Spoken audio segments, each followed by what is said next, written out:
மொடவாட்டுக்கால் soup செய்வது எப்படி? வானிலையில் கொஞ்சம் எண்ணெயை ஊற்றிக்கணும், கடுகு போட்டுக்கணும், கருவேப்பிலை போட்டுக்கணும்,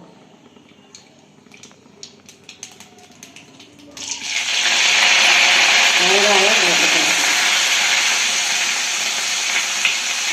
அதெல்லாம் கொஞ்சம் வதக்கி லைட்டாக வேகிற மாதிரி வதக்கிக்கணும்.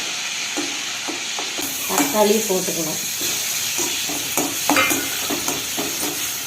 தக்காளி போட்டு நல்லா கொஞ்சம் வதக்கி விடணும். உப்பு போட்டுக்கலாம், கொஞ்சம் மஞ்சள் பொடி போட்டுக்கணும். நல்லா வதக்கிட்டு மொடவாட்டுக்கால் சூப்பு பொடி.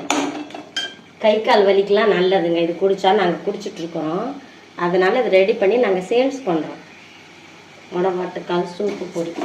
இதுலேயே காரமெல்லாம் இருக்குது, உப்புலாம் பத்தலைன்னா கொஞ்சமாக போட்டுக்கலாம். நிறைய பேர் உப்பு கம்மியாக சாப்பிடுவாங்க, காரம் கம்மியாக சாப்பிடுவாங்க. அதனால் அவங்கவுங்க தேவைக்கு ஏற்ற மாதிரி போட்டுக்கலாம். போட்டு நல்லா ஒரு கிளறி விட்டுட்டு உங்களுக்கு தேவைக்கு தண்ணி ஊற்றிக்கலாம். 2 ஸ்பூன் தான் போட்டிருக்கிறேன். தண்ணி ஊற்றி நல்லா கொதிக்க விடலாம். நல்லா கொதிச்சிருச்சுங்க. கொதிச்ச உடனே கொத்தமல்லி தழை போட்டு, குழந்தைங்களுக்கு வேணால் நீங்கள் இந்த இதெல்லாம் வாயில் வருதுன்னா குடிக்க மாட்டாங்க, நீங்கள் இருத்து கூட கொடுக்கலாம். பெரியவங்க இப்படியே குடிச்சிக்கலாம்.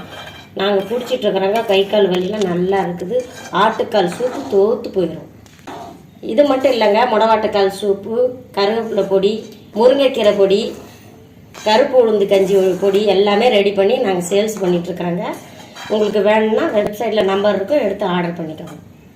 மொடவாட்டுக்கால் சூப்பு ரெடி. ஆஃபீஸ் போகிறவங்க நின்று வேக வைக்க முடியாது அப்படின்னா குக்கரில் தாளித்து விட்டு 2 விசில் 5 நிமிஷத்தில் ரெடி ஆகிருங்க. தேவைப்பட்டதுன்னா நீங்கள் மெசேஜ் அனுப்புங்க. வாட்ஸ்அப் நம்பர் கொடுத்துருக்குறோம், அந்த நம்பருக்கு மெசேஜ் அனுப்புங்க. மொடவாட்டுக்கால் சூப்பு ரெடி. வாங்க குடிக்கலாம்.